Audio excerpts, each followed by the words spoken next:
So we live in Southwest Florida and bugs are always a problem. You can have the best exterminator ever and you're still going to have cockroaches periodically or ants, especially ants. So we get those teeny tiny little ants. We call them sugar ants.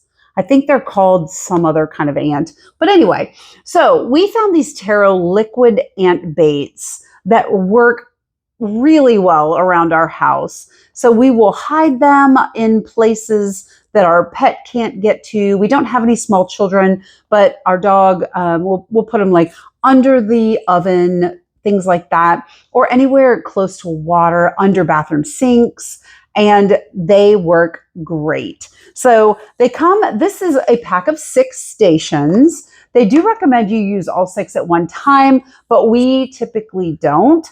But what you do is, see, they come attached like this.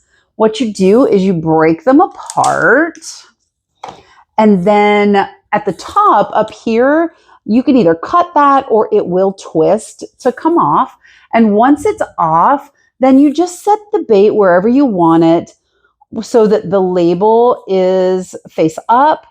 And when you do that, the liquid does not leak out. It's like the perfect amount of liquid that it just kind of sits there and it brings those little boogers right to your ant baits. So we really love these. I've actually used them before just outside of the door, our back door where we were having a problem. I could see that they were coming in through a tiny little spot in the side of the house. So I set this out there so that they would get to this before they got to the opening in our house. So I definitely recommend these baits. I know there are lots of different baits on the market, but these seem to work really well, especially for those little boogers that we get in the summer, those teeny tiny little sugar ants.